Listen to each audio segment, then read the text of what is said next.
Welcome to Corenexa mobile app training. Let's get started using our Corenexa app. Please make sure to install that from the store on your device. That is spelled C-O-R-E-N-E-X-A,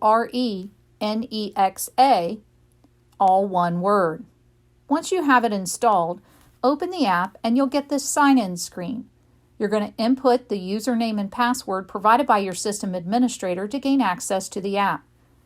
The checkbox that says Keep Me Signed In should be checked because that means the app will stay open unless you deliberately choose to sign out of the app. On your initial entry into the application, you're going to be given a prompt for a series of permissions, such as allowing or not allowing phone calls and particular features or functions of your cell phone, such as microphone, push notifications, or merging your contacts into this application. Please allow all permissions. The only one that is optional is contacts. If you do not want your personal contacts to appear in this business application, don't allow contacts. Don't worry, you can always change that later if you want. Please note though, if you don't allow contacts, you won't be able to input any contacts into the software. Now when we click Sign In, the application is going to take us to the dial pad, which is the first entry screen when we get into the application. The examples I'm going to use today are on an iPhone, but if you have an Android, you can use the equivalent of your back buttons or option buttons to navigate the screens in a very similar manner. For example, on an iPhone, in the bottom right corner, there's the triple line, which is used to go back a screen. So when I click on that, it takes me back to the main screen. If you have an Android device, hit the back button or the back arrow on the screen to take you back one step. Now on the dial pad that we have selected or the screen that we came in on, I can dial an internal extension number or I can input a 10-digit outside telephone number. Now keep in mind, the dial plan for this application, just like for desk phones, is 10-digit numbers for any domestic U.S. number. If you need to dial an international number, you'll need to include the international code and then the number. To dial or make the call, you're going to press the green dial button at the bottom of the screen, and that's going to place the call. As you can see on this example, first we were connecting, and then we get a number count right below the test call's name indication to tell us how long the call has been going on. We do get an active call indication toward the top of the screen to let us know we are actively involved with the caller. Now we get a series of commands on the screen, including a mute button, which we can press to mute our end of the conversation. We also get a dial pad if we need to dial any additional options. And then we can hit the dismiss to go back to the previous screen. The audio is our speaker, so we can turn the speaker. I go back to the dial pad. There are a couple of quick links on the dial pad as well. What looks like a clock is my call history or my recent phone calls. And then next to that, the little head and shoulders icon is my contacts. I have the favorite contacts that I've selected, corporate, which are those that appear within the phone system itself, and my personal contacts. If I click on my personal contacts, notice that it gives me the name and the phone number and a little handset icon that I can call them with. I can also click on the Add to Favorites and it fills in the star so that this contact now appears on my favorites screen. At any time, I can go back to the main screen. Notice right above dial pad is the contacts, which takes us to that view, and recent calls, which takes us to the history view. So we can use those three features, easily navigate in between. Now, if we go to the top of the list, we've got voicemail, and this is a visual voicemail list. So I see the name and number of the person who left me a voicemail. At any time, I can click on the listen, and I can use my play commands to hear the voicemail or even to pause it. I can slide the bar to wherever I want that message to start, and I can always click on speaker if I want to use the speaker on the phone to listen. If I want to call that person, I'm going to click on the call option, which is next to the listen. And then if I click on share, that's going to allow me to share it as an email.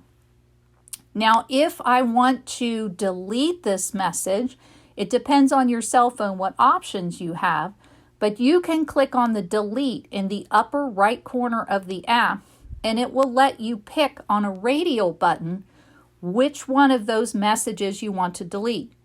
If you'll notice at the bottom of the screen, there's a delete and a delete all. If I choose delete all messages that are highlighted will be deleted. Once I click that, the message goes away from the screen. Now you'll notice, perhaps, when I go back to the main screen that on the voicemail icon, I had a push count of 1. Now that I've deleted that message, that push count has gone away because I have no new voicemail. I can still click on that voicemail link, but I don't see any new voicemail on the screen anymore because deleted messages are gone. There is one other link through this voicemail screen, and that is in the upper left corner where it says greeting. When I click on that, it asks me to choose the mailbox that I'm managing, which is typically just my own. And then I can go in to do a recording for my busy greeting, my unavailable, or my name. The name is for company directory. The busy and unavailable are those greetings that would play to callers if I don't answer. Now, in order to see these options, you have to do the initial setup in your voicemail. So please follow the instructions for initial voicemail setup or dial star and your extension number from the dial pad and follow the prompts to input your password and then the setup for the mailbox. Keep in mind when you're doing a greeting, the busy and the unavailable should be identical because it's not a question of whether you're on the phone or not.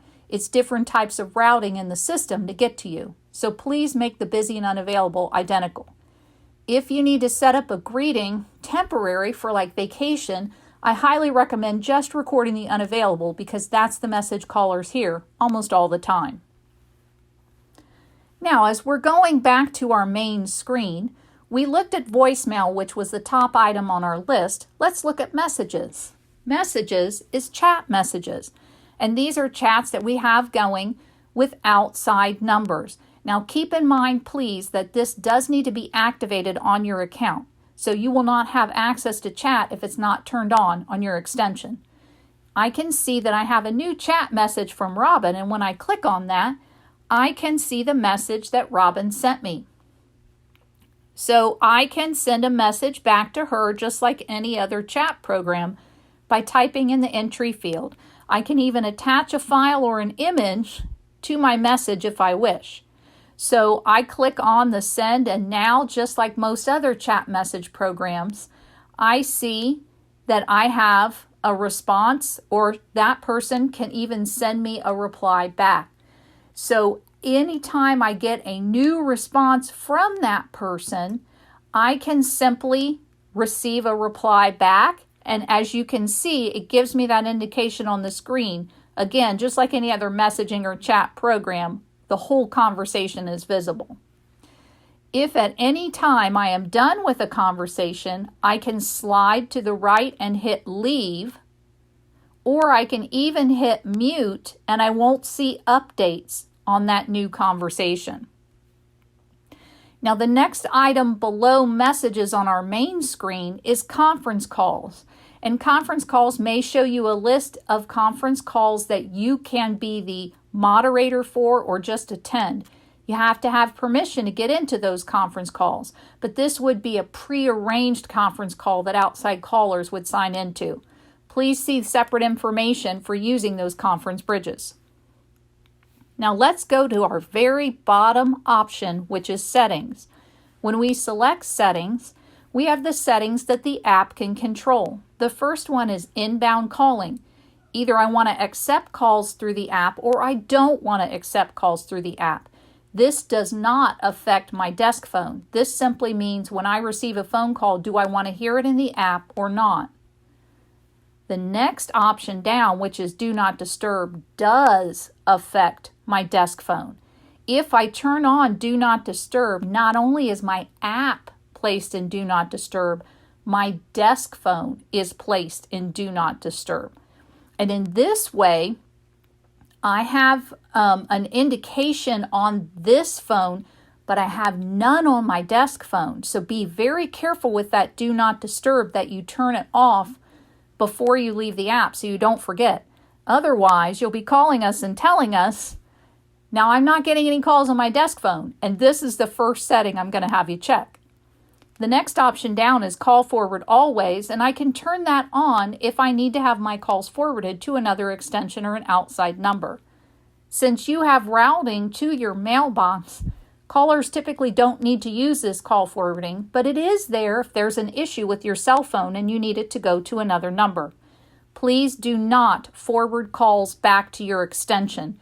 Simply don't accept calls in your app if you don't want to hear them on your phone. Manage notifications will take you to the cell phone notifications. So these are the notifications that are controlled by the cell phone, like whether I can see an incoming call on a locked screen or whether I can use the contacts or the microphone. So if we're using this setting, then we want to be sure that we understand this is through the cell phone itself, not the actual Corenexa app.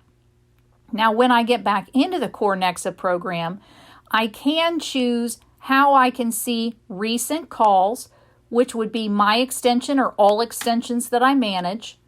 And on ringtone, I can choose some default ringtones for this application. The user guide provides me, as well as the frequently asked questions, with options to explore something within this app if I don't understand how that feature or function works. The leave feedback that's at the very bottom of the screen would be a place to enter a brief description of an issue you're having. You'll receive direction from your system administrator for using that feature. Now in the upper right corner of this screen, you'll see Sign Out. And that sign out is how you sign out of the app completely and go back to the main entry screen. Now keep in mind, when I click that sign out, I am back at the main screen, but the application itself does not save my username or password. You may have a special program on your cell phone that will allow those to be saved, but the app itself will not, and so you'll have to go back in and input that information again. But as long as you have the checkbox next to Keep Me Signed In, you'll stay signed into this app unless you deliberately choose that sign out. Thank you for joining us for Mobile App